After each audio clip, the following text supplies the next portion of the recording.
Assalamualaikum warahmatullahi wabarakatuh.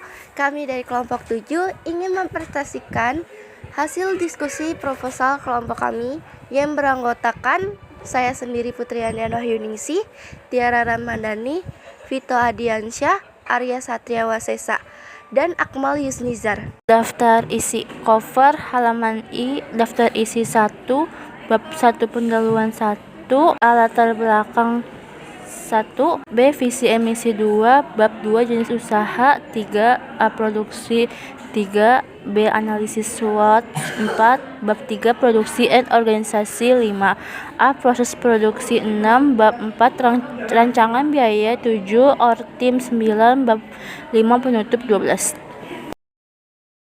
1. Pendahuluan. Latar belakang. Cilok singkatan dari aci dicolok adalah sebuah makanan rakyat khas Jawa Barat yang berasal dari Indonesia yang terbuat dari tepung kanji aci dalam bahasa Sunda yang kenyal dengan ditambahkan bumbu pelengkap seperti saus kacang, kecap, dan saus.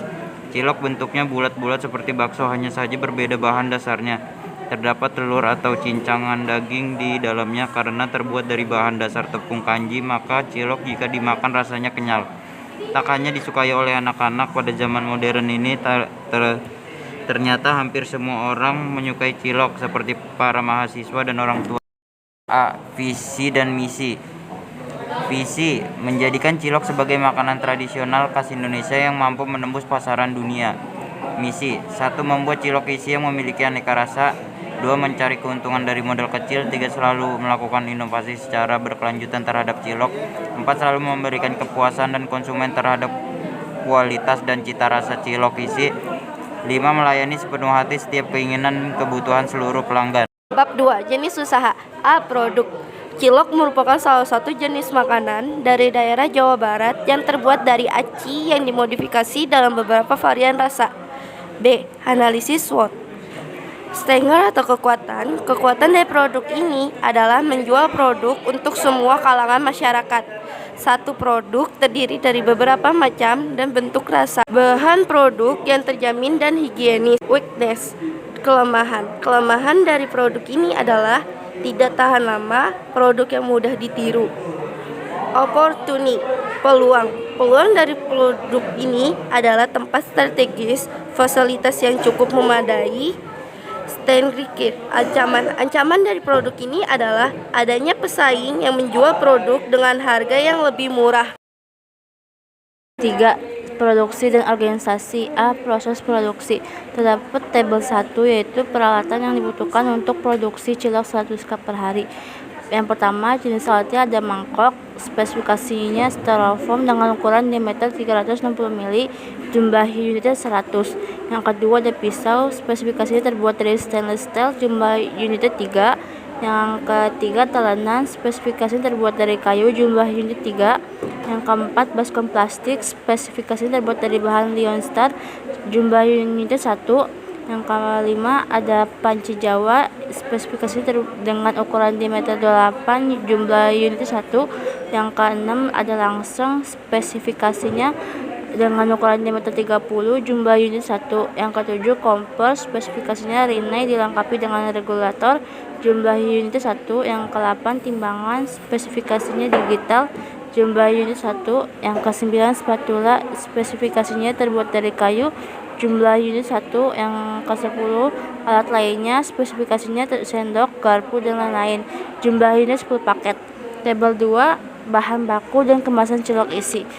Yang pertama ada sagu, bahan bakunya, terus spesifikasinya menggunakan sagu yang bermerek Tani. Yang kedua terigu, spesifikasinya menggunakan terigu yang bermerek segitiga biru.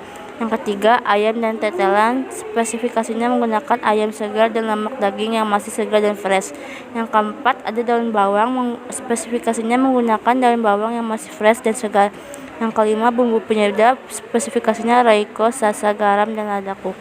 Yang keenam bumbu kacang, spesifikasinya menggunakan kacang, cabai, bawang putih, dan merah yang berkualitas. Yang ketujuh ada saus dan kecap, spesifikasinya menggunakan saus ABC dan kecap bango. Yang ke-8 ada minyak sayur, spesifikasinya menggunakan sedikit minyak tropikal. Yang ke-9 ada air, spesifikasinya menggunakan air matang. A. Proses produksi. Tabel 3 yaitu jumlah tenaga kerja yang digunakan dalam usaha. Jumlah tenaga kerjanya, produksinya pria 3 dan wanita 2. Pemasaran dan administrasinya pria 3, wanita 2. Prosedur pengolahan cilok isi. Bahan yang dibutuhkan membuat cilok daging adalah: siapkan 250 gram tepung kanji, pilih yang bagus. Siapkan 125 gram tepung terigu. Siapkan 250 gram daging sapi segar, haluskan. Siapkan air panas secukupnya saja. Siapkan air putih bersih untuk merebus secukupnya. Bumbu yang dihaluskan: siapkan 5 siung bawang putih, kupas dahulu. Siapkan 2 batang daun bawang, potong kecil-kecil. Siapkan 1 sendok teh merica bubuk, siap saji. Siapkan 1 sendok makan penyedap rasa. Siapkan garam halus secukupnya. Bahan pelengkap: siapkan sambal kacang siap saji. Siapkan saus sambal cocol 3 pak. Cara untuk membuat cilok daging. 1. Tahap pertama, campurkan daging yang sudah dihaluskan dengan tepung terigu dan tepung kanji. Aduk-aduk hingga adonan benar-benar rata. 2. Lalu tambahkan air panas sedikitnya demi sedikit, sambil terus diaduk hingga menjadi adonan yang sedikit lengket.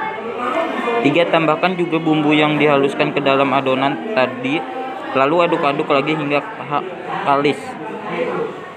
4. Siapkan wadah yang berisi air panas, kemudian bentuk adonan bulat-bulat, lalu celupkan ke dalam wadah tersebut.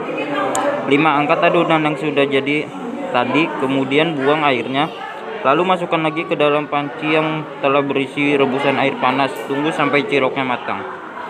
6. Simpan cilok ke dalam wadah, lalu tuangkan saus kacang di atasnya. 7. Cilok isi daging pun siap untuk kita nikmati. Rancangan biaya. 1. Biaya tetap.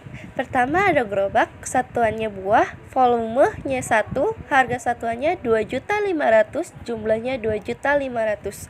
Yang kedua ada meja kecil, satuannya buah, volumenya 6, 70 kali 50 cm. Harga satuannya 150, jumlahnya 900. Ketiga ada karpet, satuannya buah, volumenya 2, 4 kali 7 meter. Harga satuannya 350, jumlahnya 700. Yang keempat ada peralatan dapur, satuannya per set. Harga satuannya 500-an, jumlahnya 500.000. Jumlah keseluruhan ada 5.600.000. Yang kedua, bahan habis pakai. Yang pertama ada sagu tani, satuannya 1 kilo, harga satuannya 14.000, jumlahnya 14.000. Yang kedua, tepung sagu 1 kilo, harga satuannya 12.000, jumlahnya 12.000. Ketiga, ada kaldu sapi, satuannya 10 saset, harga satuannya 5.000, jumlahnya 5.000. Yang keempat, ada kaldu ayam, satuannya 10 saset, jumlah harga satuannya itu 5.000 dan jumlahnya 5.000. Yang kelima ada bawang putih 100 gram, harga satuannya 5.000, jumlahnya 5.000. Yang keenam ada bawang merah, satuannya 150 gram, harga satuannya 7.000, jumlahnya 7.000. Yang ketujuh ada garam, satuannya 1 saset, harga satuannya 5.000, jumlahnya 5.000. Yang kedelapan tetelan sapi 1 kilo, harga satuannya 20.000, jumlahnya 20.000. Yang kesembilan ada daging ayam, satuannya setengah kilo, harga satuannya 15.000, jumlahnya 15.000. Ke-10 ada kacang tanah, satuannya 1 kilo, harga satuannya 15.000, jumlahnya 15.000. Yang ke-11 ada cabai merah, harga satuannya 100 gram, harga satuannya 8.000, jumlahnya 8.000. Yang ke-12 ada cabai rawit, satuannya 100 gram, harga satuannya 9.000, jumlahnya 9.000. Yang ke-13 ada gula merah, satuannya 1,5 kilo, harga satuannya 10.000, jumlahnya 10.000. Jumlah keseluruhan ada 135.000.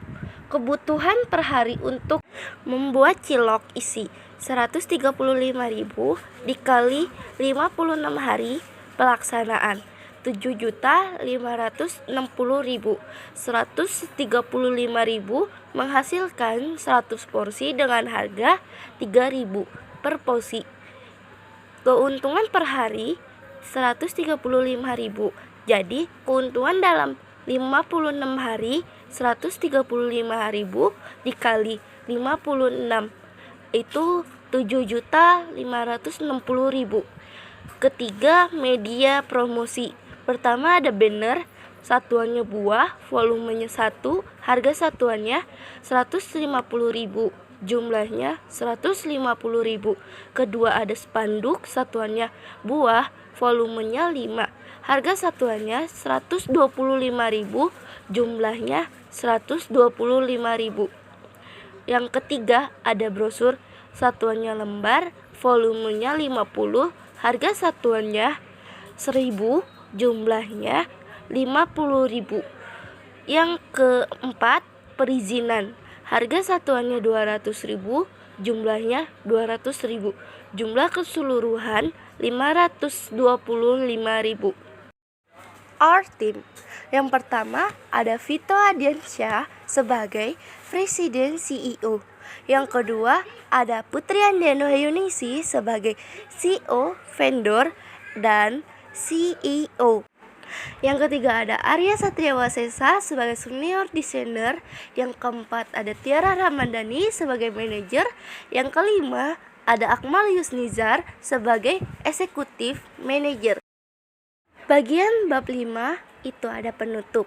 A. Kesimpulan bahwa agar produk yang kita pasarkan dapat diterima oleh semua kalangan, baik dalam negeri maupun luar negeri, maka kita harus melakukan: pertama, membuat produk yang bermanfaat, berkualitas, dan laku dijual dengan harga bersaing. Yang kedua, membuat desain yang baru dan harga terjangkau. Yang ketiga, membuat produk lebih cepat dan lebih murah. Yang keempat, menentukan wilayah pemasaran yang menguntungkan. Bagian B, saran. Semoga proposal ini dapat memberi motivasi yang baru untuk mendirikan usaha dan lebih kreatif untuk membuka usaha yang baru yang mempunyai masa depan yang bagus. Jaga kualitas cilok isi, harus menerima kritik dan saran dari orang lain dengan lapang dada, karena hal itu dapat membangun serta menyukseskan usaha kita. Jangan mudah menyerah dalam mendirikan usaha dan harus tekun serta gigih dalam bekerja. Belajarlah dari kesalahan dan kegagalan.